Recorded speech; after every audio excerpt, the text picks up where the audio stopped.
Good morning. Very excited to be here. For a brief, fleeting moment, I thought about doing a moonwalk across the stage. And then my other neuron fired, and I think we all made a good decision there. So anyway, I want to thank the Chamber of Commerce for having us here. My name is Dr. Pete Lafferty.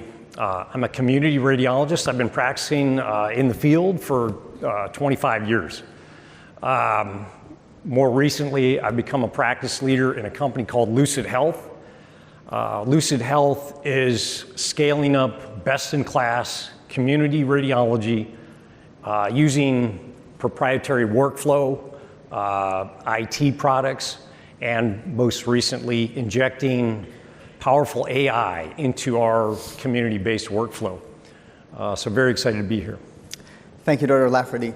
My name is Elad Wallach, and I'm the CEO of AIDDoc. And while Dr. Lafferty here is from the radiology side, we're actually from the technology, the AI side.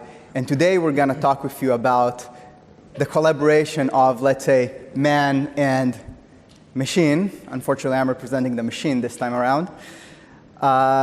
And my background is actually, I don't know if you can hear by the accent, is I don't come from the healthcare space originally. I come from Israel. I've actually headed the AI at the Israeli Air Force when we use artificial intelligence to detect patterns from a whole set of different modalities. But 4 years ago, we transferred to use the same skills for the healthcare space. And I have to say, especially hearing all the other great lectures by the other presenters, this is an incredibly exciting time to be in the healthcare space because the pace of innovation is unheard of. And we're talking about the future of medicine, but frankly, the way I look at it is the future is now. The collaboration, the products we're going to show you are actively being used, FDA cleared, to help improve care for millions of patients already, AI in practice, which means that we are right now on the verge, on the inflection point of having a new medicine within radiology, which to me, again, on the technology side, is incredibly exciting. So without further ado, Dr. Lafferty, if you can expand on radiology. And to add on to that, not only is that future happening right now, a lot of that future, I should say, a lot of what's happening right now has to happen in the community. There's unbelievable work being done in our academic centers. We've heard about some of that right here this morning. Very impressive talk. But the boots on the ground, up to 80% of healthcare and in radiology, up to 80% of imaging is done in the community. So in order for our population to benefit from those advances, we've got to get it into our workflow right now. A little bit of history of what radiology is all about. Radiology is the practice of medicine through imaging. Some doctors practice with a scalpel, others with a stethoscope. Radiologists practice by interpreting pathology on images. What have we done over the last 100 years? When the X-ray was discovered by Röntgen in 1895 to about 1995, the workflow of a radiologist has stayed essentially the same for that century.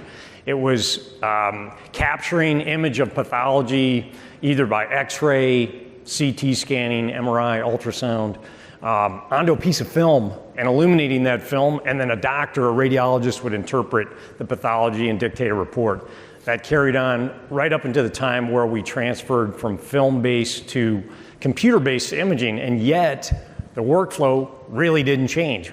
Instead of being interpreting a piece of film, we're interpreting an image on a computer screen and dictating a report about the pathology on that.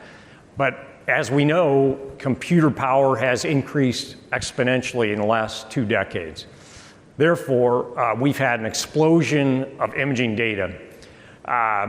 In this last 15-year period of time, most of the heavy lifting and diagnosis in imaging is done with CT or MRI.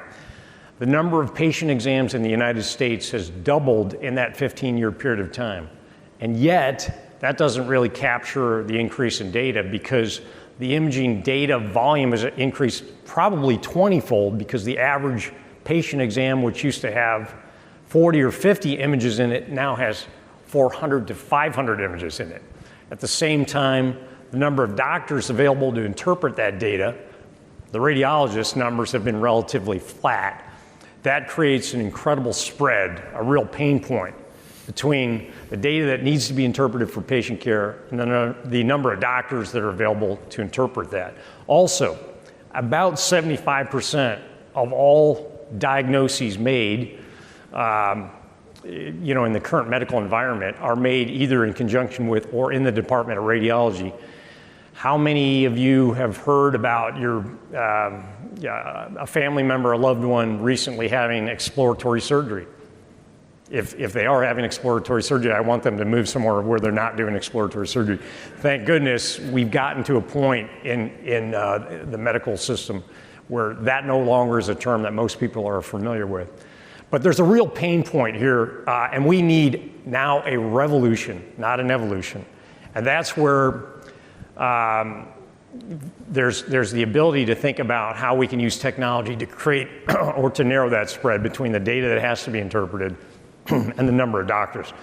We can't grow radiologists on trees and shake them out, so that's not going to work. We can't decrease the amount of time spent per patient. The patient outcomes are paramount. Patient safety, accuracy of diagnosis is not something we're going to leverage. And so the answer is really inserting artificial intelligence algorithms into our daily workflow to close that gap. And I think Dr. Friedman mentioned in high level and in great detail, how does AI really work? But when I think about AI, I wanted to crystallize how we want AI to act together with the human. So AI, basically, you feed it with a lot of data, you feed it with inputs and answers, and the AI trains itself to basically detect the patterns that you